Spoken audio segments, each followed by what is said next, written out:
علیکم ورحمۃ اللہ وبرکاتہ۔ ایک مرتبہ پھر آپ سب کے سامنے میں ایک نئے ٹاپک کے حوالے سے حاضر ہوں۔ آج کا جو میرا ٹاپک ہے وہ ہے بکری کے ٹانگے۔ حضرت ابو عبید رضی اللہ تعالی عنہ نے ایک مرتبہ نبی پاک علیہ السلام کی دعوت کی، بکری کا گوشت بنایا اور نبی پاک علیہ السلام ان کے ہاں تشریف لائے۔ نبی پاک علیہ السلام جب کھانے کے لیے بیٹھے، کھانے کی ابتدا فرمائی تو فرمایا ناولنی ذراعہا، مجھے جو ہے بکری کی دستی دو۔ حضرت ابو عبید رضی اللہ تعالی عنہ نے دستی پیش کی، نبی پاک علیہ السلام نے تناول فرمائی۔ اس کے بعد نبی پاک علیہ السلام نے دوبارہ فرمایا ناولنی الذراع، یعنی مجھے دستی دو۔ حضرت ابو عبید رضی اللہ تعالیٰ عنہ نے دوسری دستی بھی نبی پاک علیہ السلام کو پیش فرما دی۔ جب نبی پاک علیہ السلام فارغ ہوئے، دوبارہ فرمایا ناولنی الذراع، مجھے دستی دو۔ تو حضرت ابو عبید رضی اللہ تعالیٰ عنہ نے عرض کیا یا رسول اللہ صلی اللہ علیہ وسلم، بکری کی دستیاں کتنی ہوتی ہے؟ نبی پاک علیہ السلام نے کتنی پیاری تربیت فرمائی۔ فرمایا کہ اے ابو عبید، اگر آپ یہ سوال نہ کرتے کہ کتنی دستیاں ہیں، بلکہ آپ اگر میرے فرمان پہ جاتے اور میرے حکم کی تعمیل کرتے، میں مانگتا جاتا اور تم دیتے جاتے، میں مانگتا جاتا تم دیتے جاتے، بکری کی دستیاں کبھی بھی ختم نہ ہو۔ دیکھیے محبوب علیہ السلام نے کتنی پیاری تربیت فرمائی۔ حالانکہ ابو عبید بھی جانتے تھے، نبی پاک علیہ السلام بھی جانتے تھے کہ بکری کی دو دستیاں ہوتی ہیں، اگلی دو ٹانگیں ہوتی ہیں، لیکن نبی پاک علیہ السلام صحابی رسول کو کیا تعلیم فرمانا چاہتے تھے؟ تاکہ قیامت تک آنے والے میرے ماننے والے اس بات کو ملحوظ خاطر رکھے، اس بات کو سامنے رکھے اور پھر اپنی زندگی گزارنے کی کوشش کرے۔ فرمایا کہ تم میرے فرمان کے مطابق عمل کرتے تو بکری کی دستیاں کبھی نہ ختم ہوتی۔ تو کیا بتایا؟ اس حدیث سے ہمیں کیا معلوم ہوا کہ ہم نے اللہ اور اس کے رسول کے فرمان کو دیکھنا ہے،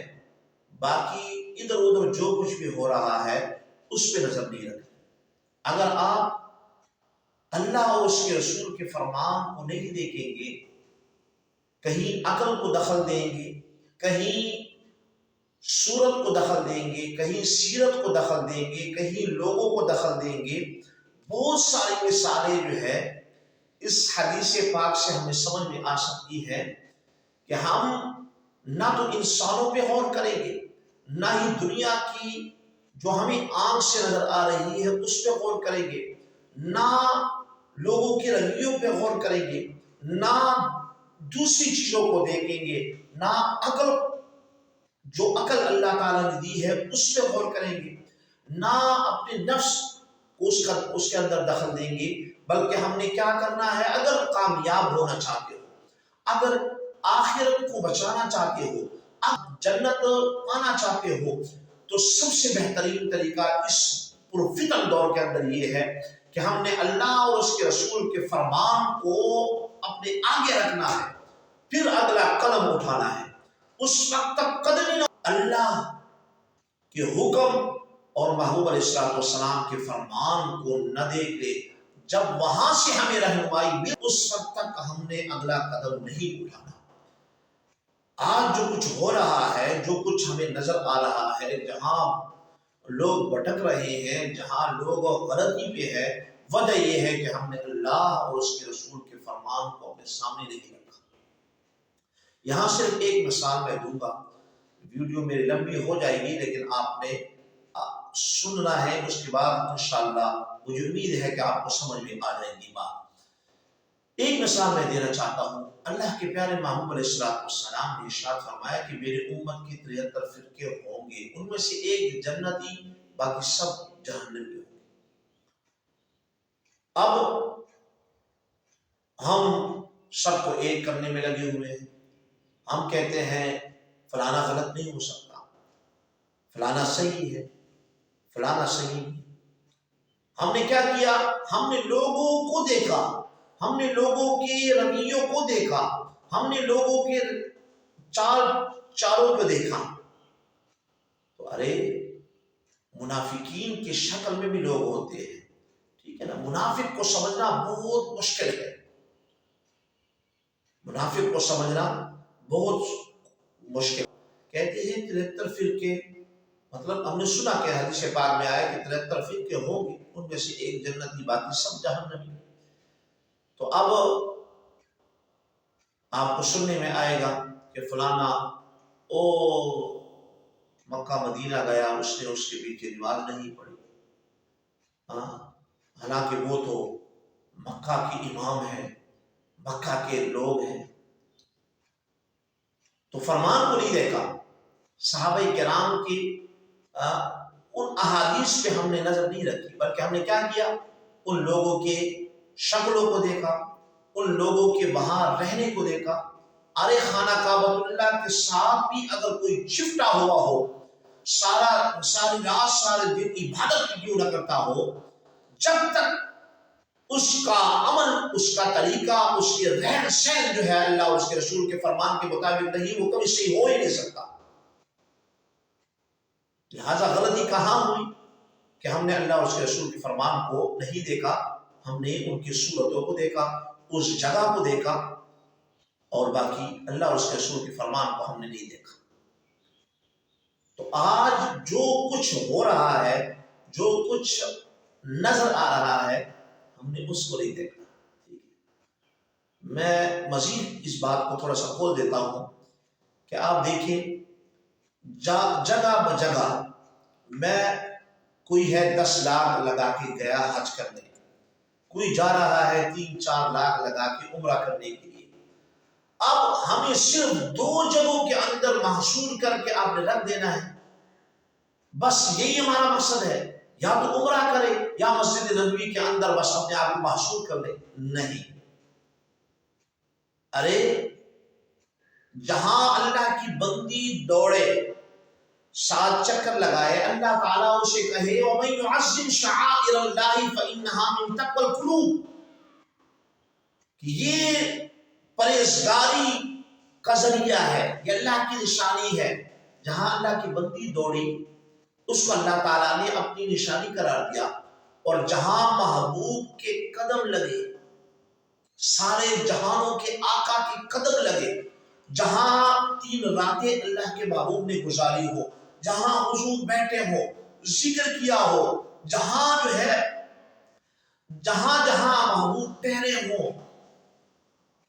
کیا وہ برکت والی نہیں ہو سکتی؟ کیا وہ معزز نہیں ہے؟ کیا وہاں بیٹھ کر ہمیں وہاں جو ہے لطف نہیں مل سکتا؟ وہاں ہمیں دل کی پرہیزگاری نہیں مل سکتی؟ اب جتنے بھی جانے والے ہیں، جو گئے ہیں، ان سے بھی میرا سوال ہے، اور جو جائیں گے ان سے بھی میرا سوال ہے، کوئی ایسی جگہ آپ مجھے دکھائیں گے کہ جہاں انہوں نے بورڈ نہ لگائے ہوں، جہاں ان کے بورڈ نہ لگے ہوں؟ وہاں بورڈ لگے ہوں گے، اور ہر زبان کے اندر انہوں نے وہاں روکنے کی وہ کوشش کریں گے۔ جائیں تو سیر و تفریح کے حوالے سے جائیں، ارے بھئی ہم یہاں سیر و تفریح کے لیے آئے ہیں، یا عبادت کے نظریے سے ہم آئے ہیں، یا محبوب کے نشانے قدم کو ڈھونڈنے کے لیے ہم آئے ہیں کہ کہاں کہاں میرے محبوب نے کہاں بیٹھے؟ آپ تو مٹھانے کے در پہ ہیں، مٹھانے کے در پہ ہیں۔ غزوہ خندق جہاں ہوا وہاں روڈ بنے ہوئے ہیں، آپ نے مٹھایا اس جگہ کو، حالانکہ آپ کو چاہیے تھا کہ اس شعائر کو، اس نشانی کو باقی رکھتے قیامت تک آنے والے لوگوں کے لیے، لیکن آپ نے مٹھایا۔ یہ تو اللہ بھلا کرے کہ ترکیوں والوں نے وہاں مسجدیں بنائی ہیں، کچھ بچی ہے، اور کچھ عنقریب آپ جائیں گے تو وہاں نظر نہیں آئے گی۔ کیوں کہ آپ کو جو ہے پیسہ کمانے کا غرض ہے، آپ کو محبوب کی نشانیوں سے کوئی واسطہ نہیں۔ ارے احد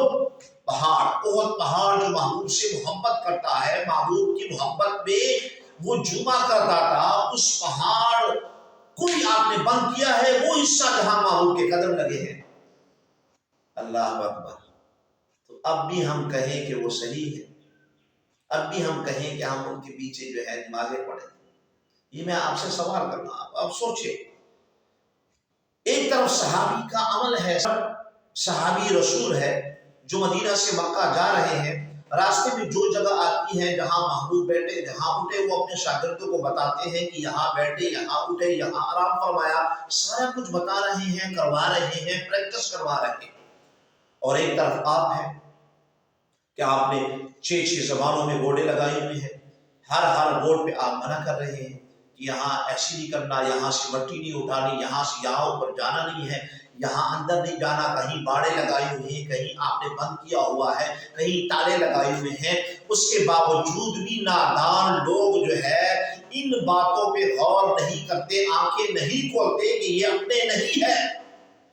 یہ اپنے نہیں ہو سکتے، جن کو اتنی دشمنی ہے کہ جہاں ابوبکر صدیق رضی اللہ تعالیٰ عنہ جیسے عظیم ہستی ان کی رہائش گاہ کو تالا لگایا آپ نے، جہاں حضرت علی المرتضیٰ کرم اللہ وجہہ الکریم کی رہائش گاہ کو تالا لگایا آپ نے، جہاں 5 مسجدیں موجود تھی، وہاں ان 5 مسجدوں میں سے چند مسجدیں آپ باقی رکھی ہے آپ نے، جہاں ہمیں عبادت کرنے کا جو ہے لطف آنا تھا، جہاں ہماری تقوی پرہیزگاری کی جو ہے وہ سب کچھ ہونا تھا، وہاں آپ نے سب کچھ، روزہ آپ نے ڈھلایا، روزے آپ نے گرائے، جنت البقیع کے اندر جائیں آپ کو سب کچھ ملیا میٹ نظر آئے گا۔ تو ابھی بھی اتنے ظلم کرنے کے باوجود بھی، اتنا سب کچھ کرنے کے باوجود بھی اگر آپ یہ کہیں کہ وہ صحیح ہے تو پھر میں کچھ نہیں کہہ سکتا۔ یہ صرف میں نے ایک مثال دی ہے آپ کو۔ ہم کیا کرتے ہیں، ہم نے عقل سے سوچا، آنکھ سے دیکھا، عقل پہ غور، عقل سے جو ہے اس کو سوچا، پھر اپنا جو ہے وہ نظریہ قائم کر لیا، نظریہ اپنا قائم کیا، نہ اپنے اللہ کے فرمان کو دیکھا، نہ محبوب کے فرمان کو دیکھا، نہ صحابی رسول کے عمل کو دیکھا، نہ دیگر جو ہے باقی اس کی طرف میں نہیں جا رہا، کیونکہ آج ایسا دور ہے کہ اگر آپ اللہ اور اس کے رسول کے فرمان سے نکلیں گے تو اگلا کہے گا نہیں میں نہیں ماننے کے تیار نہیں ہوں، ٹھیک ہے۔ تو دارمی کے اندر یہ حدیث مبارکہ جو آپ نے سنی، صفحہ نمبر 40 ہے، حدیث نمبر 45 ہے، آپ وہاں دیکھ سکتے ہیں، ملاحظہ فرما سکتے ہیں۔ اور میں بس یہ صرف ایک مثال میں نے دی ہے، باقی اگر آپ زندگی کے اندر کامیاب ہونا چاہتے ہیں، اگر اپنی آخرت بچانا چاہتے ہیں اور اللہ اور اس کے رسول کا ہونا چاہتے ہیں اور صحابی رسول کی طرح زندگی گزارنا چاہتے ہیں، تابعین کی طرح زندگی بسر کرنا چاہتے ہیں، تابعین کی طرح زندگی بسر کرنا چاہتے ہیں، اولیاء کرام کے طریقے پہ چلنا چاہتے ہیں، تو پھر آپ کو اللہ اور اس کے رسول کے فرمان کو آگے رکھنا ہوگا، باقی چیزوں کو بعد میں رکھنا ہوگا۔ اس لیے بہت ساری مثالیں میں دے سکتا ہوں،